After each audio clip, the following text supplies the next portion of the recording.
हरे कृष्णा। सभी भक्तों का स्वागत है आज की भगवत गीता क्लास में। तो पहले हम मंगलाचरण करते हैं। नहीं? थोड़ा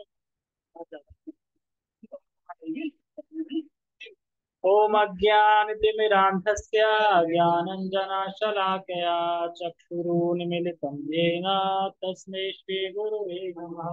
श्रीचैतन्यमनोभीष्टं स्थापितं येन भूतले स्वयं रूपः कदा मह्यं ददाति स्वपदान्तिकम्।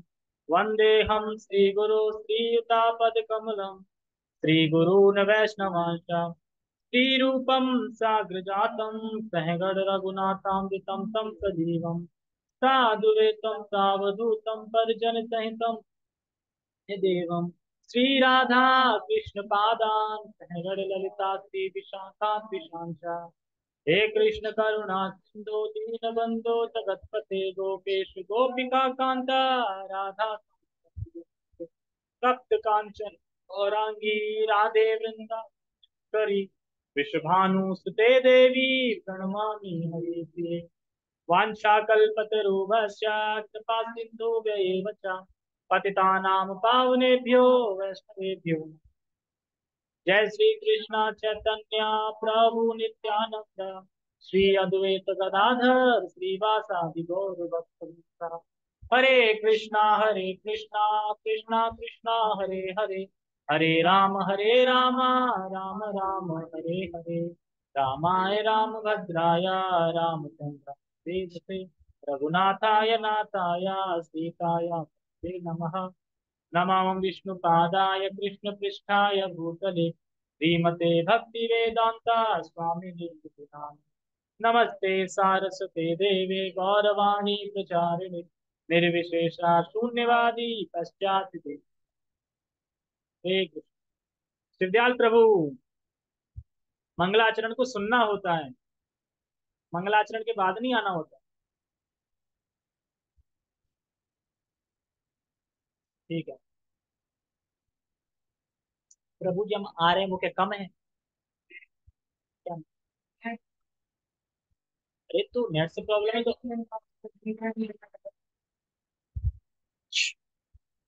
तो यहाँ के डाउनलोड कर लिया करें।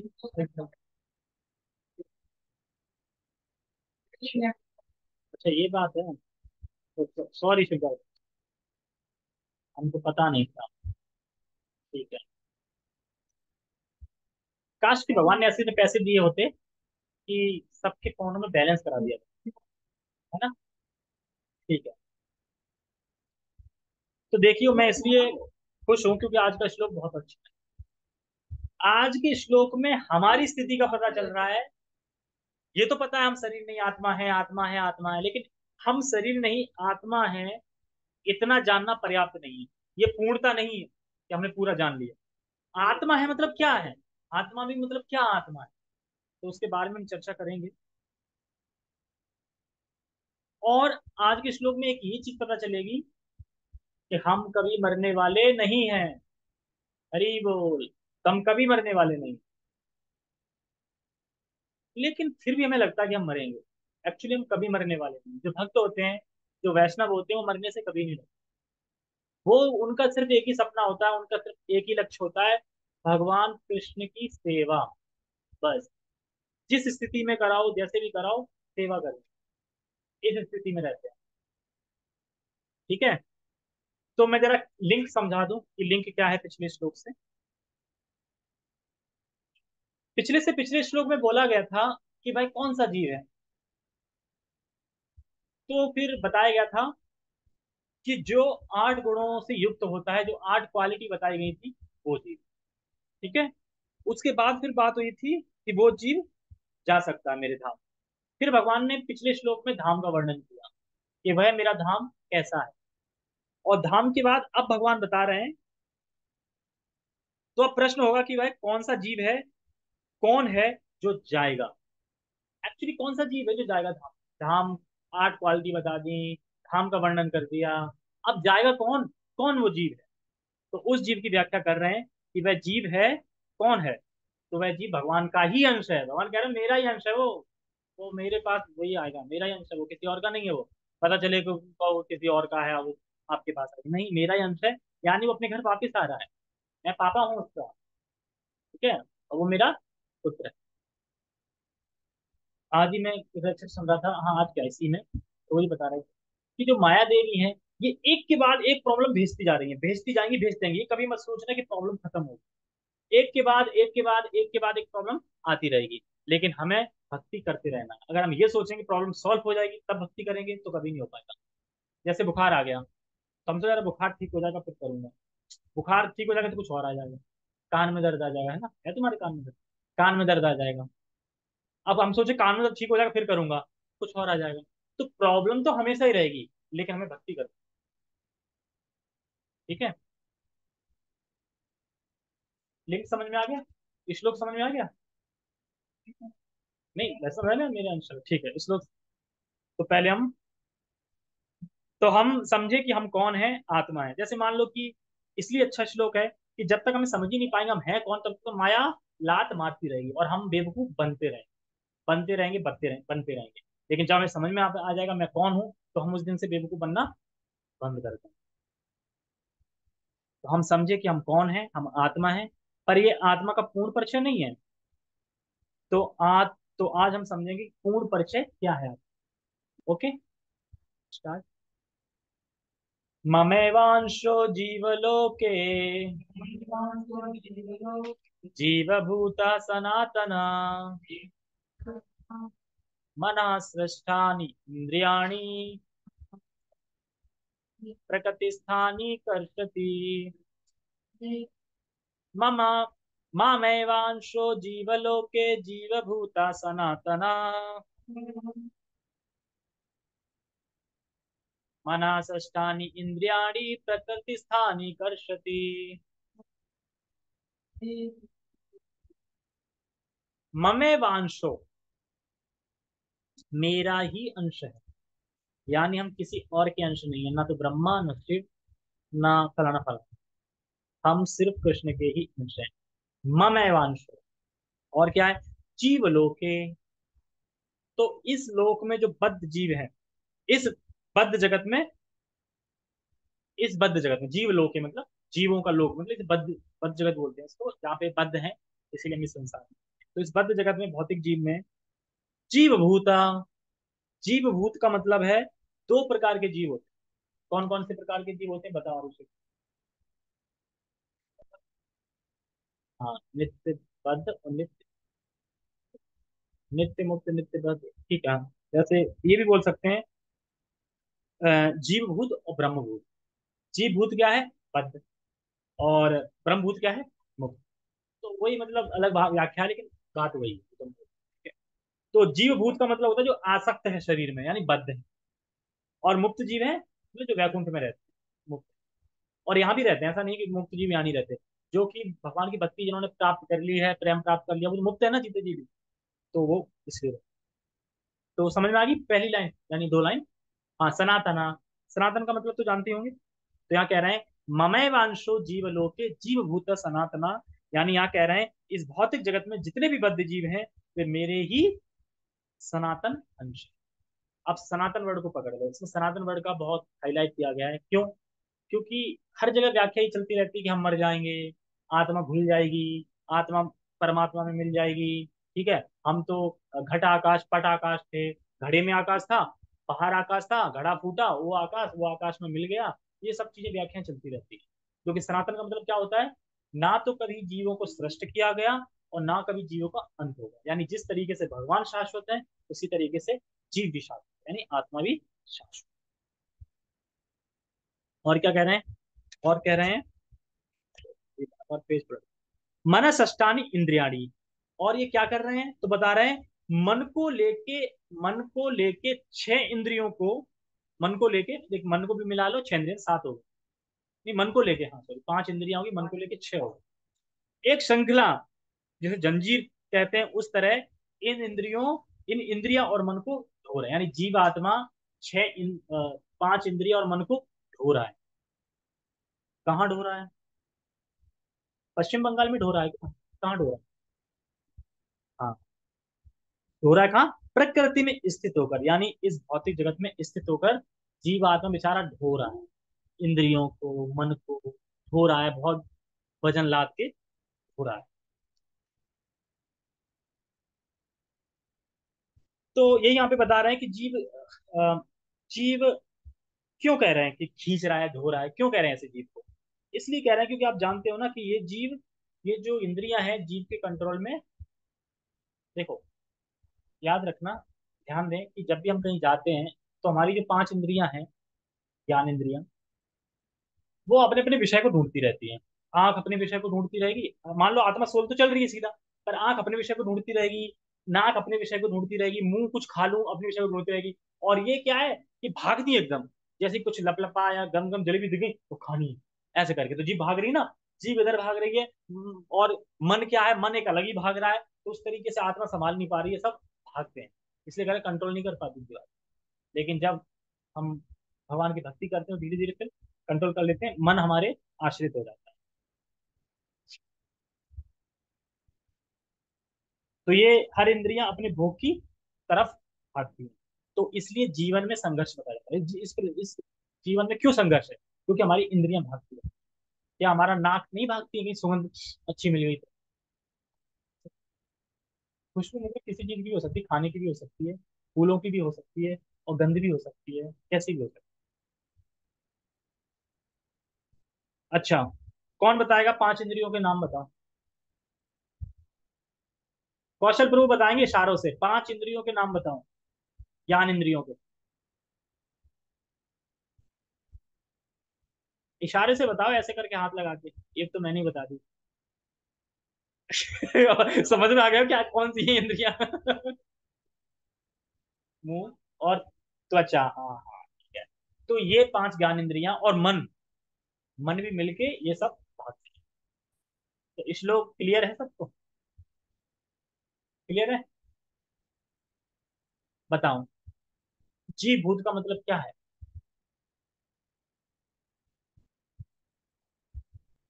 तुमसे पूछो। एक मिनट बताइए। हैं? इतने दिन से दवाई ले रही हो? हाँ? इसको बोलते हैं एक्सक्यूज देना।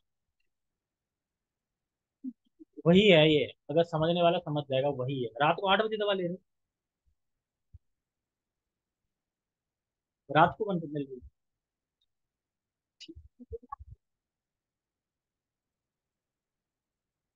आगे बढ़ो, नो प्रॉब्लम। देखो, भगवान का ज्ञान है और हम भगवान के अंश हैं। लेना है ले, नहीं तो यूट्यूब पे बतेरा है ज्ञान, ठीक है। लेकिन वही है कि जब साथ में बैठते हैं तो क्या है, मजबूरी में लेना पड़ता है। वरना यूट्यूब पे फ्री विल है, मन कर रहा है तो सुन रहे हैं, और समझ में नहीं आया तो कौन समझा रहा है उसमें? तो बता रहा है कि यूट्यूब पे सुनते समय क्या पता चल रहा है, जो बोल रहे हैं ठीक है, जो समझ रहे हैं ठीक है। उसमें कौन सा लाइव कोई क्वेश्चन कर सकते हो? नहीं कर सकते ना लाइव क्वेश्चन। हाँ, नोट करके बाद में कर सकते हो, लेकिन इतना किसी के पास समय नहीं है कि कोई करे। जैसे एक बार हम जब वृंदावन से आ रहे थे फिर से, तो प्रभु जी जब कुछ लेक्चर दे रहे बता रहे थे कि तो जो अपन फर्स्ट गोस्वामी की जो टेम्पल गए थे ना, तो वहाँ की कथा वगैरह बता रहे थे। तो उसमें एक हमारे तन्मय प्रभु थे जो किचन के थे। तो वो कह रहे प्रभु जी एक मिनट रिकॉर्डिंग कर लूँ। रिकॉर्डिंग तुमने तो सुन लिया, बतेलो पड़ी है यूट्यूब पे, सुना आज तक? रिकॉर्डिंग करके सुनोगे? अरे भाई, जब यूट्यूब पे बतेलो पड़ा वो हम सुन नहीं पा रहे हैं, कभी मन नहीं होता, तुम रिकॉर्डिंग करके बाद में सुन लोगे क्या? दुनिया भर की रिकॉर्डिंग आज तक खोल के देखा मैंने उसमें दोबारा। मान लो हम ही जूम की रिकॉर्डिंग कर रहे हैं, आज तक खोल के देखा है? अरे भाई, रिकॉर्डिंग करके रिकॉर्डिंग नहीं रह जाती है, टाइम नहीं मिलता सुनने को, फिर हम आगे का सुनना होता है ना।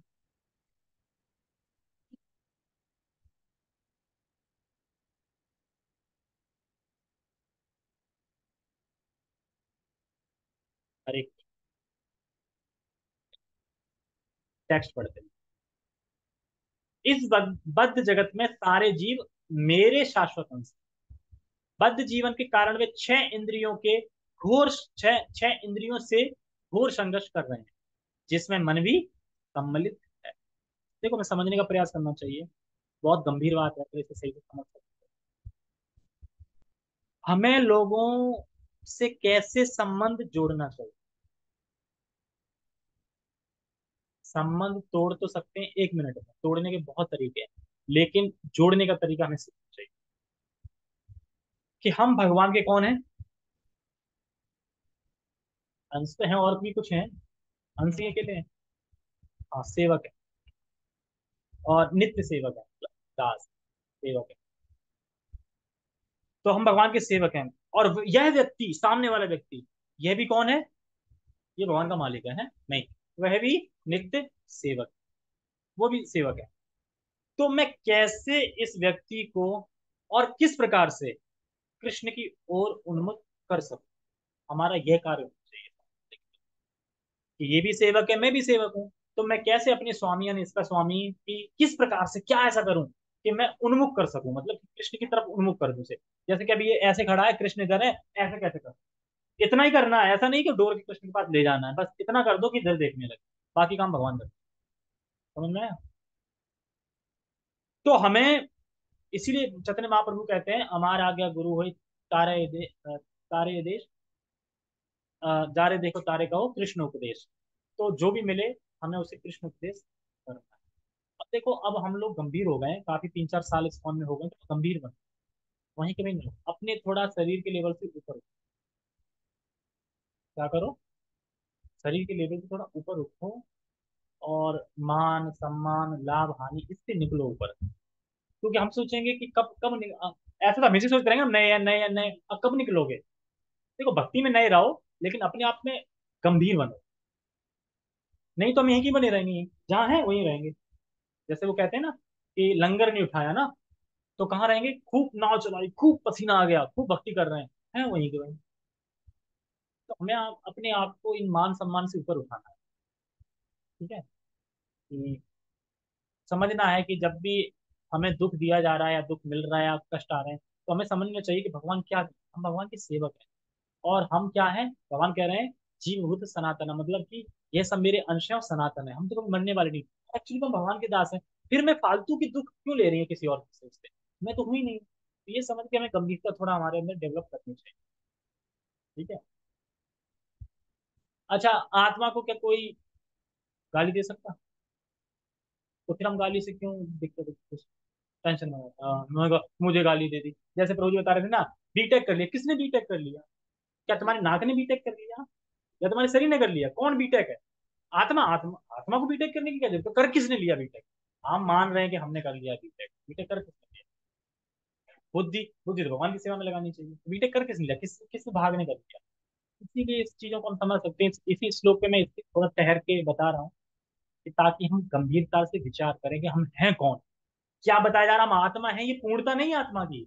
हम आत्मा है, तो आत्मा के उस पर हमें क्या करना है आगे, कैसे बढ़ना है आगे, क्या कितना अच्छा इसमें सूत्र बताया जा रहा है कि मैं सेवक हूँ, वो व्यक्ति भी सेवक है, मुझे सिर्फ इतना करना है कि उसको कैसे मैं कृष्ण से उन्मुख कर सकूं, विमुख नहीं करना है। और ये हम दिखा सकते हैं अपने आचरण से, जब हम अपना आचरण अच्छा करेंगे तो सामने वाला भक्त बनेंगे। तो इससे होगा क्या, अगर ऐसा हम करेंगे तो इससे क्या होगा, वह व्यक्ति भगवान के और निकट जाएगा। अब उसकी तरफ देख लिया तो अब ऐसे ही जाएगा ना, तो और निकट जाएगा कृष्ण उपदेश से। तो हमारा आचरण ऐसा हो कि भक्त बनने की प्रेरणा मिले दूसरों को। अच्छा, तो इससे क्या होगा, तो इसे और बता रहे क्या होगा, तो देखो, इससे एक तो हम सुखी होंगे, हम सुखी होंगे नहीं, अगर हम किसी को कृष्ण की तरफ उन्मुख करके, तो हमें प्रसन्नता नहीं होती। जैसे मान लो गीता डिस्ट्रीब्यूट करने गए हैं, भगवान की एकदम निस्वार्थ हम सेवा करते हैं, एक गीता डिस्ट्रीब्यूट हो गई, उसने ली, तो क्या हमें प्रसन्नता नहीं होती, क्या वो लक्ष्मी हमारे जिम्मे आ रही है, प्रसन्नता क्यों हो रही है, बताओ। जब हम गीता डिस्ट्रीब्यूट करने जाएं और एक गीता डिस्ट्रीब्यूट हो जाए, तो प्रसन्नता नहीं होती, क्यों, हमें तो पैसे नहीं मिल रहे, क्यों प्रसन्नता हो रही है। भगवान तो एफर्ट देखते हैं, भगवान तो ये भी कह रहे हैं कि तुम कितनी गीता कर रहे हो वो नहीं देख रहे, तुम प्रयास कर रहे हो वो देख रहे हो, तो प्रयास तो मैं कर ही रहा हूँ, तो कुछ तो उसमें भी होना चाहिए, तो भगवान तो उसमें प्रसन्न है, भगवान ही दे, भगवान को पैसे से मतलब है क्या कि तुम वहां जाके इतने पैसे करके दो। तो हम प्रसन्न इसलिए होते हैं कि हमारी गीता भी पढ़ेगा तो शायद कभी भक्त बन सकता है, हमारी ये प्रसन्नता होगी, एक तो ये प्रसन्नता होगी, कृष्ण की तरफ उन्मुख होगा, और दूसरा क्या, दूसरा बता रहे हैं कि और हम दूसरे का शोषण करने की प्रवृत्ति से मुक्त हो जाएंगे। हम ये नहीं सोचेंगे ये आ गया, इससे मैं काटूंगा, इससे मैं ये पार्टी लूंगा, मतलब शोषण करने की प्रवृत्ति, इससे हम मुक्त हो जाएंगे, क्योंकि हम ये सोचेंगे नहीं, हम कभी हम क्या सोचेंगे, वो कृष्ण के उन्मुख कैसे हो, ये सब। तो हम उस व्यक्ति से केवल, हाँ, प्रसाद मांग सकते हैं। मतलब कौन सा शोषण कर सकते हैं? प्रसाद वाला। प्रसाद छुपा के रखा है तो वो ले सकते हैं, और कुछ नहीं। हाँ, प्रसाद तो ले सकते हैं ना, प्रसाद रखा है कृष्ण का तो वो तो ले ही सकते हैं। तो श्लोक समझ में आ गया, टेक्स्ट समझ में आ गया, हम कौन है समझ में आ गया। ठीक है, तो फिर तो क्या फिर करेंगे क्लास में, समझ में तो आ ही गया ना। आ गया सब समझ में? पूछूं? ठीक है, पूछता हूँ। शाश्वत का मतलब क्या है? शाश्वत अंश का मतलब क्या है? अंश का मतलब बताओ, अंश का मतलब क्या है?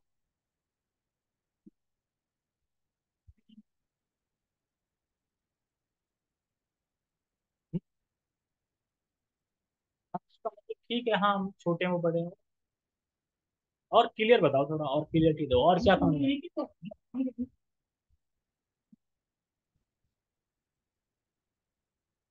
हाँ। हाँ, मृत्यु हो या हम कभी कभी सृष्टि करी गई हो हमारी, जैसे भगवान शाश्वत, हम भी चाहते हैं। और तुम बताओ कोई पॉइंट, अंश का मतलब क्या है? अरे कुछ तो बताओ, गलत बताओ कोई बात। अरे गलती बताओगे और क्या बताओगे? अंश का मतलब क्या है, मैं ये तो पूछ रहा हूँ। गलत बताओ कोई बात नहीं, पर बताओ, क्योंकि इससे बताने की जो झिझक है ना वो खुलेगी। बताओ। सही बता रहे। अरे जो तुम्हें समझ में आ रहा है, मैं कह रहा हूँ गलत है, गलत बताओ, बस बताओ तो। ठीक है, सब ठीक है। अंश मतलब हम कृष्ण के अंश हैं, शाश्वत हैं, नित्य हैं। और हम बड़े हैं, बड़े नहीं छोटे हैं, ये भी ठीक है। लेकिन अंश का असली यहाँ पे जो इस श्लोक में जो बताया गया है, वो बताया गया है कि हम भगवान के अंश हैं। तो क्या मतलब भगवान के नाक है क्या? अंश समझ रहे हो? या भगवान के पैर हैं? या हम भगवान की बॉडी से कट के मतलब है ना, बॉडी से काट दे तो अंश है ना मेरा, वो है। किस तरीके से अंश? वो तो एक एग्जाम्पल बताया जाता है की मदद। अरे आत्मा, अंश कैसे हैं, मतलब कि मैं ये पूछना चाह रहा हूँ, क्या भगवान ने अपने आप को काट के यहाँ रख दिया कि ये मेरा अंश है? अंश कैसे है?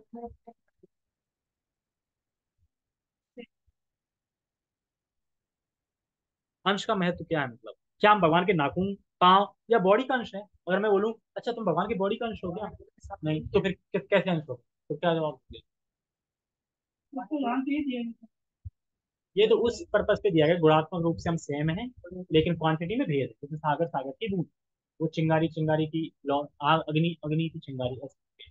लेकिन हम मैं पूछ रहा हूँ, अंश मतलब कैसे? जैसे मैं बोलूँ इस तुलसी में से आधा पत्ता तोड़ दिया, तो ये तुलसी का अंश हुआ ना आधा पत्ता। तो उस तरीके से हम भगवान का अंश है क्या, काट के आ गया नाक है, तो कैसे हुई?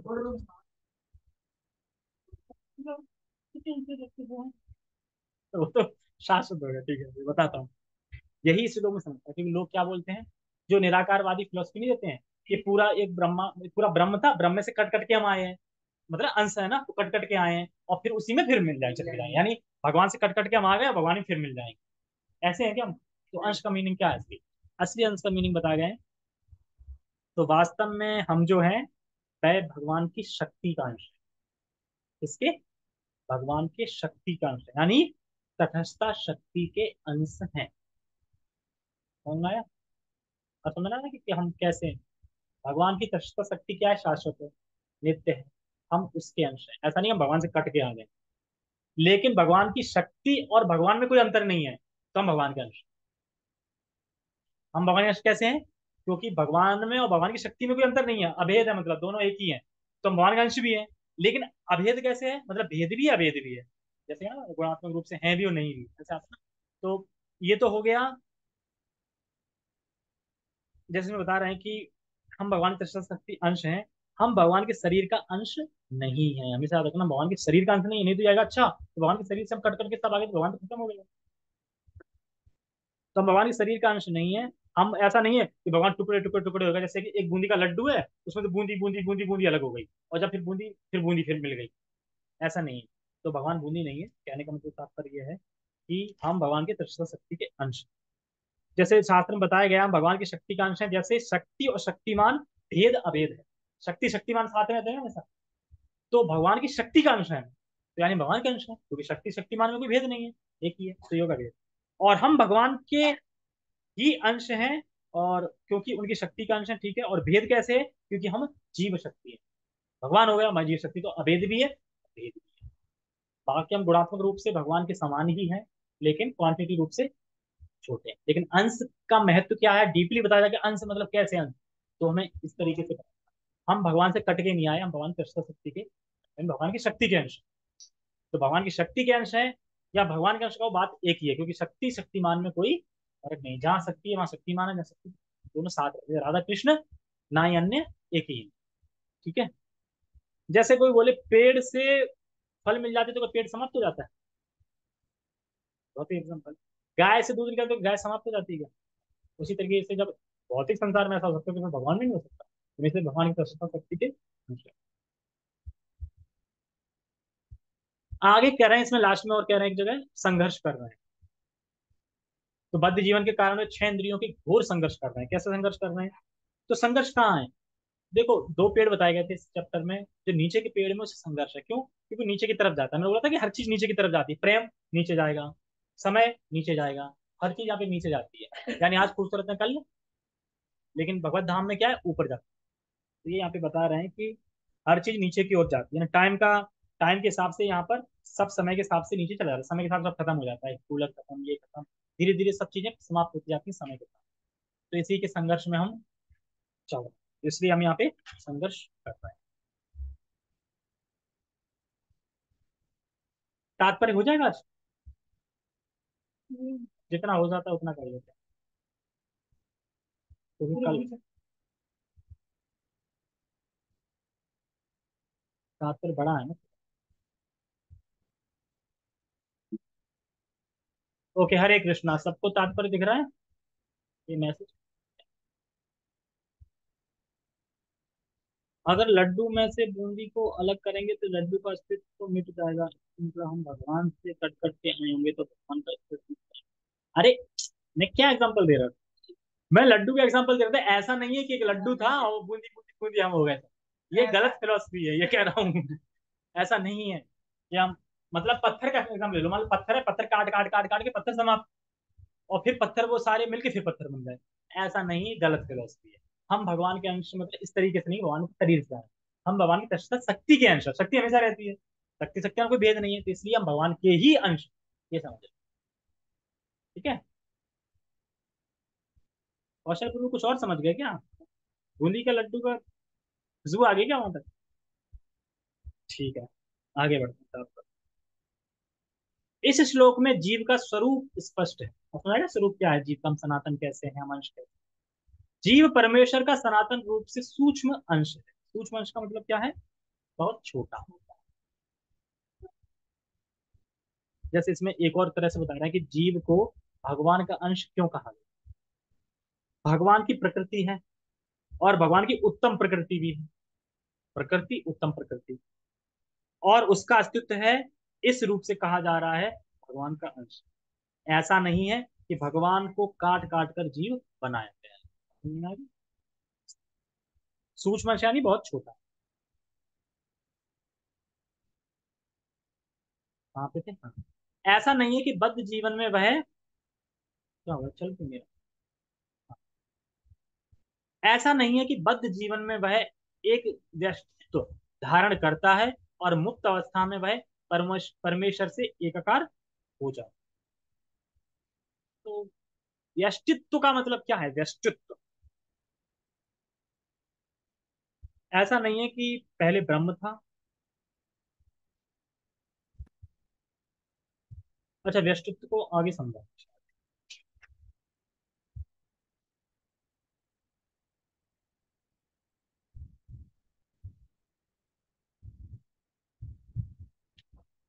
व्यष्टित्व को मैं आगे समझाऊंगा, अभी समझते। तो ऐसा नहीं है कि पहले ब्रह्म था और कट कट कर यहाँ आ गया जीव के रूप में, और वापिस फिर, मतलब ऐसा नहीं है कि जीव जो था ना, तो जीव के रूप में, मतलब भगवान से जीव के रूप में बन के हम कट कट के यहाँ आ गए, और जब हम मुक्त हो जाएंगे, मतलब यहाँ से मुक्ति मिल जाएगी तो फिर उसी से फिर। तो ऐसा नहीं है, जीव का अस्तित्व हमेशा रहता है, जीव कभी नष्ट नहीं। एक पैराग्राफ और पढ़ेंगे फिर हम कल पढ़ेंगे।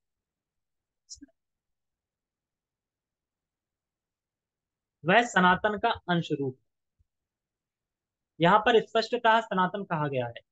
वेद वचन के अनुसार परमेश्वर परमेश्वर अपने आप को असंख्य रूपों में प्रकट करके विस्तार करते हैं, जिनमें से व्यक्तिगत विस्तार विष्णु तत्व कहलाता है और गौण विस्तार जीव कहलाता है। दूसरे शब्दों में विष्णु तत्व निजी विस्तार यानी श्वांश हैं और जीव भिन्न विभिन्न अंश पृथकीकृत अंश हैं। अपने श्वांश द्वारा वे भगवान राम, नरसिंह देव, विष्णु मूर्ति तथा वैकुंठ लोक के प्रधान देवों के रूप में प्रकट होते हैं। विभिन्न अंश अर्थात जीव सनातन सेवक होते हैं। भगवान के स्वांश सदैव विद्वान रहते हैं। इसी प्रकार जीवों के विभिन्न अंशों के अपने स्वरूप होते हैं। परमेश्वर के विभिन्नांश होने के कारण जीवों में भी अनेक आंशिक गुण पाए जाते हैं, जिनमें से स्वतंत्रता एक। अब इस पूरे को समझो, पूरे पैराग्राफ समझेंगे ध्यान से तो समझ में आए। मेरा कहने का मतलब ये था, ब्रह्म वालों को समझना चाहिए। अच्छा, हाँ, ब्रह्म वाले ही समझते हैं। देखो, जिनमें स्वतंत्रता एक है, इसको समझो थोड़ा डीपली समझेंगे तो ये पूरा पैराग्राफ समझेंगे, क्योंकि इसमें बहुत है ना, विष्णु, स्वांश, भिन्नांश क्या होता है। समझो, दो प्रकार के अंशों का वर्णन हुआ है यहाँ, ठीक है। एक है स्वांश और एक है विभिन्नांश। समझ में आया? एक है स्वांश, एक है विभिन्नांश। जब ये कहा जा रहा है कि भगवान अपने आप को विस्तारित करते हैं, तो कृपया ये मत सोचिए कि किसी समय विस्तारित करते हैं। कहते ना कि भगवान, अब भगवान ने विस्तार किया, है ना, बलराम जी का प्रथम विस्तार किया। तो जब भगवान ये कहते हैं कि भगवान मतलब विस्तारित हुए भगवान, तो हमें ये नहीं समझना चाहिए कि कब विस्तारित हुए, कैसे विस्तारित हुए, किसी समय विस्तारित हुए, मतलब कभी ना कभी तो हुए होंगे, यानी समय का बाउंडेशन आ गया। नहीं, ऐसा नहीं, हमें ये नहीं समझना चाहिए कि कब विस्तारित। हम ये सोचेंगे किसी न किसी समय विस्तारित हुए तो फंस जाए, क्योंकि हम बता ही नहीं पाए। तो इसीलिए यहाँ पे बता रहे हैं कि भगवान अपने आप को विस्तारित करते हैं, तो कृपया ये मत सोचिए कि किसी समय विस्तारित करते हैं। अरे, भगवान ने तो अपने आप को श्री राम के रूप में विस्तारित किया। अच्छा, मैं पूछू कब किया? कब किया? क्यों, त्रेता युग का एक बार ही आया है, उससे पहले नहीं आया वो? कब किया बताओ? अब समझ में आ गया? अगर हम ये बोले ना विस्तारित किया तो उससे पहले त्रेता नहीं आया था, उससे पहले त्रेता नहीं आया था, उस चल ही रहा है ना, तो कब किया? तो हम कह रहे हैं भगवान प्रभु जी बता रहे हैं, उंगली उठा सकते हैं कब किया, पर वह उंगली वहां नहीं पहुंच पाएगी कि कब किया। अब समझ में आ गया किस तरीके से शाश्वत है। तो ये सारे विस्तार शाश्वत ही हैं। ऐसा नहीं हम कह सकते कि एक टाइम पे विस्तार किया। यहाँ पे बता रहे हैं, अरे तो ये कह रहे हैं किया, तो उंगली तो जाएगी ऊपर पर पहुंच नहीं पाएगी कि कब। तो ध्यान दें, हमेशा से ही भगवान अपने आप को विभिन्न विष्णु स्वरूपों में विस्तारित किए हुए हैं। समझ में आया? हमेशा से। तो ये दोनों ही बात सत्य हैं, वो उनके विस्तार भी हैं और अनादि भी है, यानी हमेशा से विस्तार भी किया हुआ है और भगवान कृष्ण अनादि भी, मतलब कृष्ण ही बड़े हैं, उन्हीं के विस्तार है। कब किए? ये नहीं, हमेशा से ही। जैसे कि एक साथ एकदम किया हो, अब ये कब किया एक साथ, वो भी कोई डेट नहीं, क्यों? अनादि, भगवान अनादि है ना, हमेशा से ही थे, तो कब किया? तो उसी प्रकार से जीव भगवान का अनादि सेवक है। ये अपनी बात आ गई, भगवान का बता दिया, अपनी बात। इसी प्रकार से जीव क्या है? अनादि सेवक है, अनादि काल से भगवान का अंश है।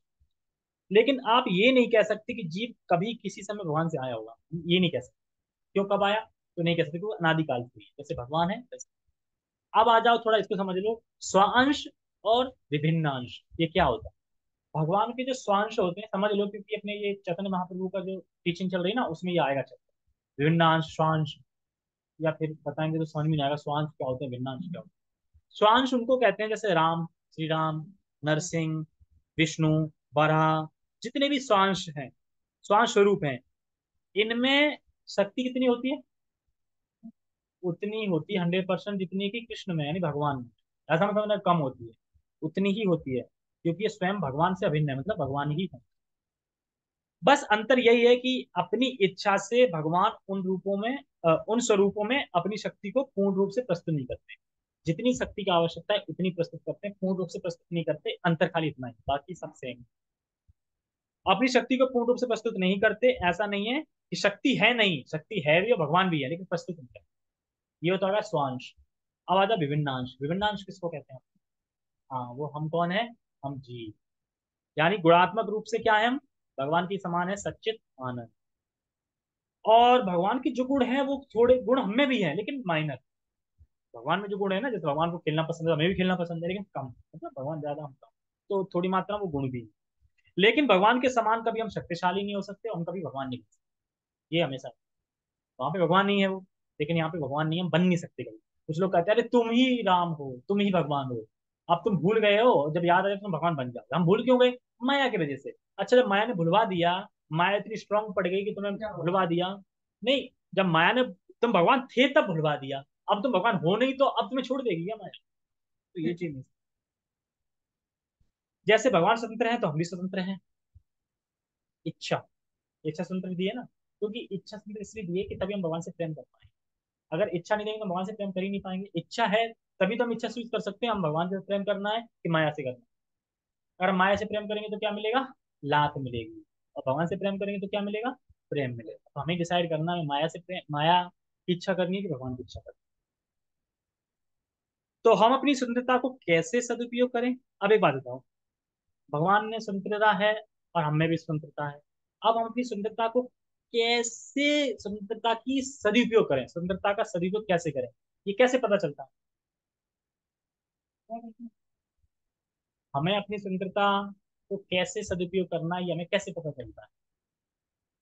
ठीक है, हम अपनी सेवा में लगे हैं। जैसे मैं बोलूं कि सुबह 4 बजे जगना क्या बाध्यता है तुम्हारे लिए? मजबूरी है कि तुम्हें जगना ही पड़ेगा, तो क्यों जग रहे हो? हाँ, स्वतंत्र हो तुम सुबह 4 बजने के लिए भी स्वतंत्र हो, सुबह 4 बजे नहीं जगने के लिए भी स्वतंत्र हो, तो जग क्यों रहे हो? क्योंकि हम भक्तों का संग कर रहे हैं, भक्ति कर रहे हैं, शास्त्र में लिखा है। तो ये हम अपनी इच्छा का क्या कर रहे हैं? सदुपयोग कर रहे हैं। और इच्छा का दुरुपयोग कब करेंगे? जब हम ना जगें। क्योंकि कोई कनपट्टी पे गन तो नहीं लगाना ना कि सुबह जगो 4 बजे, को लगा रहा है क्या तुम्हें? ये तुम्हारी इच्छा है, तुम जगो या ना जगो। यानी तुम्हारी इच्छा है तुम कृष्ण का संग करो, कृष्ण भक्तों का संग करो या माया का संग करो, ये तुम्हारी इच्छा है। लेकिन तुम कृष्ण के भक्तों का संग क्यों कर रहे हो? क्योंकि अब तुम्हें विवेक आ गया है क्या करना चाहिए। तो ये विवेक आता है भक्तों के संग। जैसे कि हम प्रसाद खाने के लिए बाध्य हैं क्या कि हम प्रसाद ही खाएंगे? हम कुछ भी खा सकते हैं, लेकिन हम प्रसाद ही क्यों खा रहे हैं? क्योंकि हमने भक्त सुना है, नहीं तो हम पाप खाएंगे, पढ़ लिया है। तो अब हम इच्छा का क्या कर रहे हैं? सदुपयोग कर रहे हैं। तो भगवान स्वतंत्र हैं, हम भी स्वतंत्र हैं, लेकिन भक्तों के संग में आगे पता चलता है कि उस स्वतंत्रता का हमें सदुपयोग करना है कि दुरुपयोग, ये हमारे ऊपर है। ठीक है। तो क्या हम प्रसाद खाने के लिए बाध्य हैं? ये सब बता दिया। तो भगवान स्वतंत्रता क्यों दी है? ताकि हम भगवान से प्रेम कर सकें। कोई स्वतंत्रता नहीं होगी तो हम प्रेम कर सकते। ठीक है। तो हम ये तक समाप्त करते हैं, बाकी हम तात्पर्य को कल पढ़ेंगे। ठीक है, क्योंकि बड़ा था।